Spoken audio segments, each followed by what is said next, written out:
Hello বন্ধুরা, কেমন আছো সবাই? আশা করি সবাই ভালো আছো। তোমাদের ভালোবাসাতে আমিও অনেক ভালো আছি। তো বন্ধুরা, মাছ, মাংস, ডিম আমরা কিন্তু প্রত্যেকেই খেতে কম বেশি ভালোবাসি, কিন্তু এই ভর্তা খেতে আমরা কম বেশি না, আমরা কিন্তু সবাই ভালোবাসি। তো আজকে একটা অন্য ধরনের একদম ইউনিক ভর্তা তোমাদের সঙ্গে শেয়ার করব। তো এই ভর্তাটা হলে আর ভাতেতে কিছু লাগবে না। এই ভর্তা হলেই এক প্লেট ভাত অনায়াসে খাওয়া হয়ে যাবে। তো চলো কীভাবে কি ভর্তা বানাই সেটা তোমাদের সঙ্গে শেয়ার করব। আর প্রথমেই বলে দিই কী কী লাগছে। তো এখানে আলুগুলো একটু মোটা মোটা করে আমি কেটে নিয়েছি।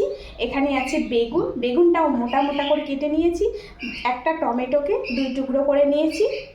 বেশ কয়েকটা বড় বড় রসুনের কোয়া নিয়ে নিয়েছি। আর এখানে আছে কাঁচা আর শুকনো লঙ্কা। তো এই দিয়েই হবে আজকে ইউনিক খুব টেস্টি ভর্তা। তো চলো শুরু করে দিই।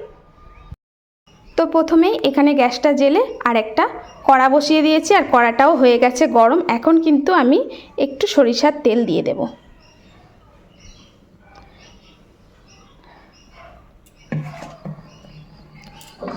তেলটাকে একটু ভালো করে কড়ার গায়ে লাগিয়ে নেব।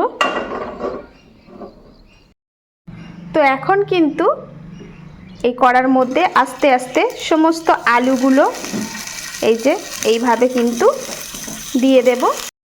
তো আলুগুলো দিয়ে দেওয়া হয়ে গেছে। এখন কিন্তু এর মধ্যে দিয়ে দেব টমেটো।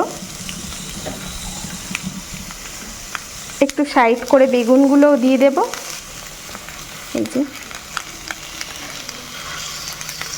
বেগুনগুলোও দিয়ে দিলাম। এখন কিন্তু এই লঙ্কাগুলো এই সাইড করে একটু একটু দিয়ে দেব।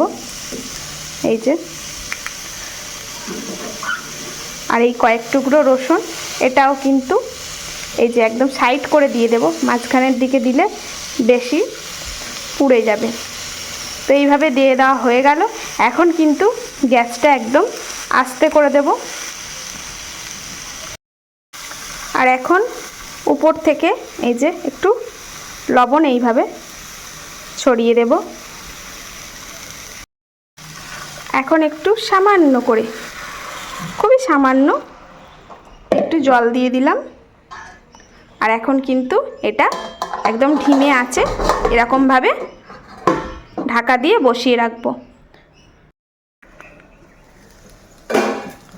তো এই তো বন্ধুরা, প্রায় 10 মিনিটের মতো এটা একদম ধিমে আছে বসিয়ে রেখেছিলাম। তো এই দেখো জলটাও শুকিয়ে এসছে একদম। তো একদম শুকিয়ে নিতে হবে জলটা। আর নিচেটা না একটু পোড়া পোড়া মতন হবে, তবে এটা ভালো লাগবে। তো এখন এটা হয়ে এসছে। তো এখন গ্যাসটা পুরো বন্ধ করে দেব। এই তো সমস্ত সব কিছু একদম সিদ্ধ হয়ে গেছে, সাথে একটু পোড়া পোড়া করে ভেজে নিয়েছি। আর এই রকম পোড়া পোড়া করে ভাজার পরে না এই যে ভর্তাটা স্মেলটা আরও সুন্দর লাগবে।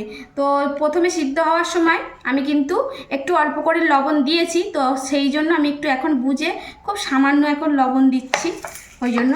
তো এখন এই লবণের সঙ্গে প্রথমেই দিয়ে দেব একদম লঙ্কা আর এই রসুন। যেহেতু সব সিদ্ধ হয়ে গেছে তো তাই মাখতেও খুব সুন্দর লাগছে, একদম সুন্দরভাবে গলে যাচ্ছে। তো এখন এইগুলোকে বেশ ভালো করে মেখে নেব। তো এটাকে ভালো করে, লঙ্কাটাকে ভালো করে মেখে নিয়েছি, রসুনটাকে। এখন কিন্তু এর মধ্যে একটু কাঁচা পেঁয়াজ দিলাম। আর ভর্তাতে কাঁচা পেঁয়াজ না দিলে কিন্তু যাই বলো বন্ধুরা একদম মানায় না। তো একদম কাঁচা পেঁয়াজটা দিয়ে আবারও বেশ খানিকক্ষণ ধরে এটাকে হাত দিয়ে একদম চটকে মাখাতে হবে। তো এখন এতে আবারও একটু সরিষার তেল দিলাম, খুব সামান্য, যেহেতু তখন সরিষার তেল দিয়েছি বেশি দিলাম না, অল্প করে একটু সরিষার তেল দিয়ে দিলাম। আর তোমরা যদি আর পরবর্তীকালে নাও দিতে চাও সেক্ষেত্রে কোনো সমস্যা নেই, যেহেতু আগে সরিষার তেল দিয়েছি।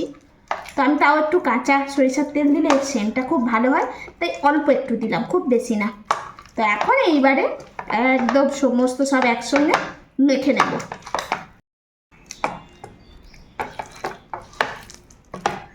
তো এই তো একদম কিন্তু ভর্তা রেডি।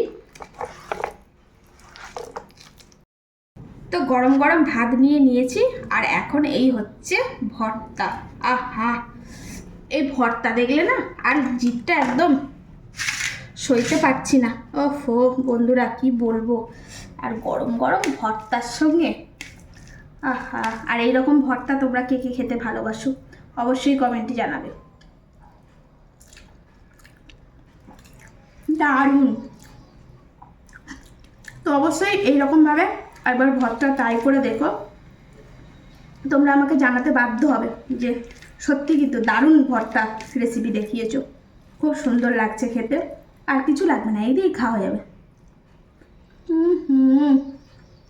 তো চলো দেখা হচ্ছে নতুন কোনো ভিডিওতে, আসি, টাটা, বাই বাই। যারা ফেসবুক থেকে দেখছো তারা অবশ্যই ফলো করো, যারা ইউটিউব থেকে দেখছো তারা সাবস্ক্রাইব করে আমার পাশে থেকো। তো টাটা।